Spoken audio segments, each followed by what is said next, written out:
Okay, finally it's time to actually write this piece. We're at the rough draft step here. We've done the intro, we've done the outline, that was the previous step. We've crafted a question. Hopefully we've been continuing to think about that question. Maybe we've tweaked it a little bit by now. We've done some research. We've probably done even more research after we did the intro.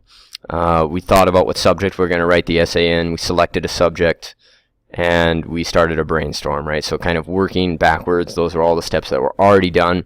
Now it is finally time to write the actual draft. So the first step, we got rough draft here, a little great illustration of a pencil and some maybe third or fourth grade writing, something like that. Our adventure starts again at the IB program at AST page. And there's a helpful link here. It says, how do I write the rough draft? And inside of this link, I've kind of itemized, again, some of the talking points that I'm going to review briefly here. So the first thing is formatting. Formatting the draft is, actually kind of important. There are formatting requirements. And I made a list of the general requirements here. Cover page, abstract, table of contents, headers, footers, footnotes, and the works cited page, which is on the bottom here. These are all required in the format. It may help to look at the exemplar page, again, to kind of consider, what do these different things look like. I've also kind of made a list of some details about each one, like the cover page needs a list of all of these things. In the exemplars, the cover pages actually don't show those things because they're trying to keep the work anonymous. But you'll need the school name, the subject of the extended essay, the IB candidate number, your own personal number, your supervisor name, the date, the word count, and the research question. And I guess your name also. The student name should appear there as well. I'll have to go back and add that. There has to be an abstract, which is detailed in part J of the rubric.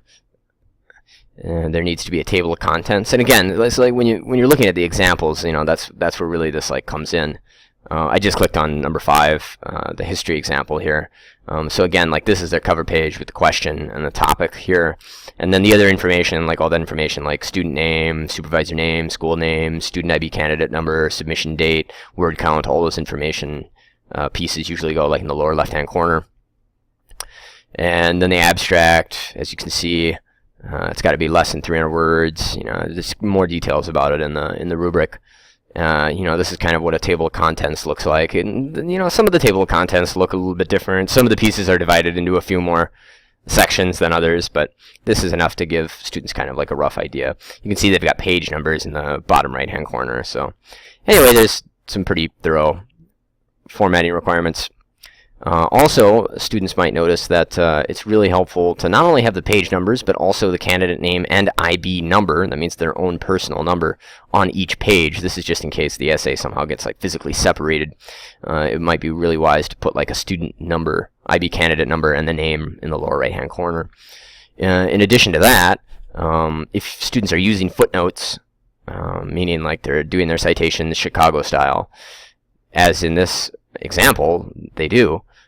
That's something that students are going to want to do as they're writing the draft. It would be really, really bad to leave all of that for the end, because then students will have to go through this agonizing process of going back and conceivably looking up 20, 30, 40 citations, not knowing where they came from. It's just a huge headache, so just don't do it. As you're writing the piece, you should do the citations immediately.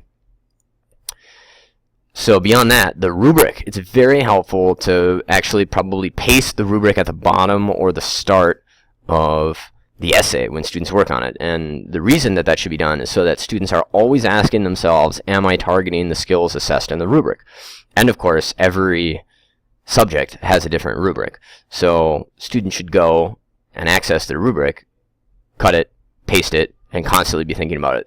Students really need to be reflective, which again is part of the IB learner profile, and they should self-assess what they are doing constantly, because really, they're going to get feedback from their supervisor, but education is a solo experience where you're guided, but your hand isn't going to be held the entire way. So also I wrote on here that having a classmate as a peer editor would be really wise, especially if it's a classmate who has the same subject as yourself, meaning that if you're writing your essay in biology, that you have someone who is also writing their extended essay in biology look at your work, or if you're writing in history, that you have someone else who's writing in history look at your work, etc.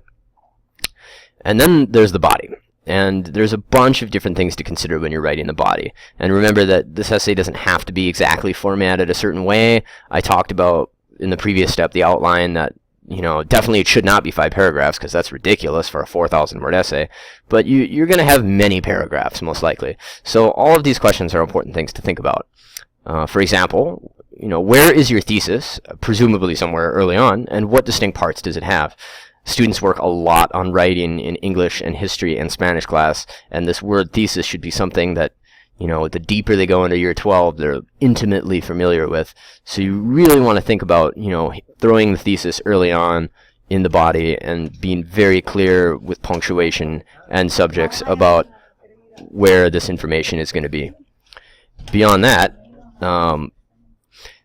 each paragraph should have its own wrap-up. It should have strong topic sentences that clearly connect back to the thesis, maybe even using some of the same proper nouns or words that are used in the thesis so that the reader can clearly see the connection. And also, really not only wrap-up sentences at the end of each paragraph to kind of connect the body paragraph back to the thesis, but also inside of the paragraphs themselves. Some of these paragraphs might be very large, far more than, kind of the 4 or 5 sentences that students are told about in middle school. You might have paragraphs which even span an entire page. And that's not necessarily a problem. You might have an idea that you just can't break down more than 1 paragraph, but it's really important to not be distracted by all these facts and constantly link the facts that are being presented to the argument that is being made.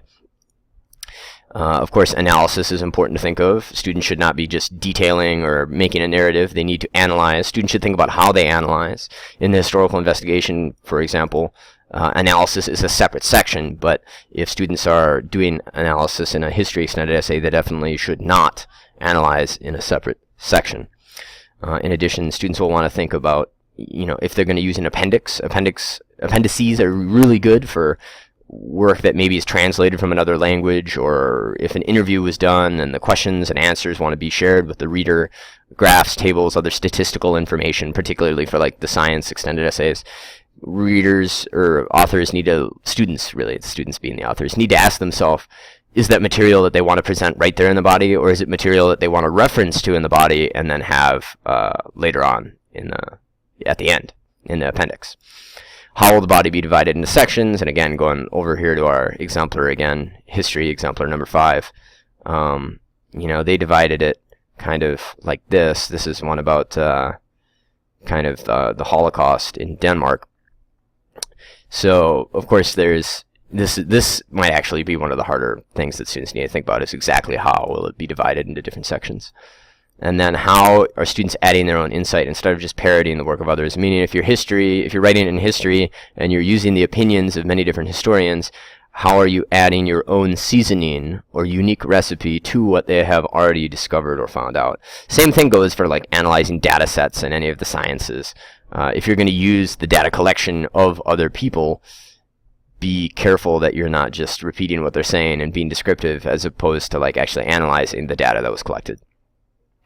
The conclusion comes next, and usually the conclusion is pretty short. It looks like in this piece it's probably just going to be a page or so. We can see that they've got an example of an appendices here where they put some information that they referenced, some maps and propaganda flyers, and their conclusion looks like, well, it looks like it's not very clearly labeled.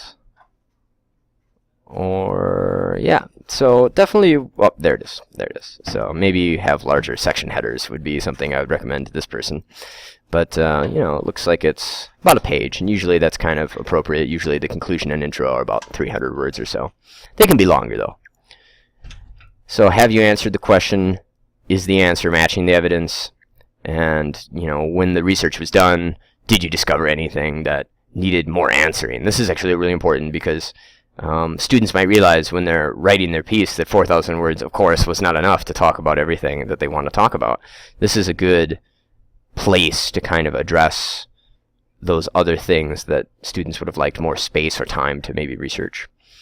And then finally, the Works Cited page. This is not a bibliography, so if you didn't cite a source, don't put it there. You'll want to include only the reference sources, only the sources that have MLA, APA, or footnotes. Did you choose one style of referencing, or is it all mixed up? You need to stay with just one. And are they in alphabetical order? And we'll just pan over here quickly to look at the sample. And yeah, it looks like they did... Oh, this is not quite in alphabetical order. Some of these seem to be okay, but definitely not perfect. So that kind of wraps it up. The final thing to consider is that in a 4,000 word piece, it cannot be considered a complete rough draft unless it has 3,000 words. So anything less than that is incomplete. Definitely the more work that students do when they're creating their rough draft means the less work they'll have to do when they fix their rough draft and turn it into a final draft. Also, the more work they put into the rough draft, the better feedback they can get from their supervisors and their classmates.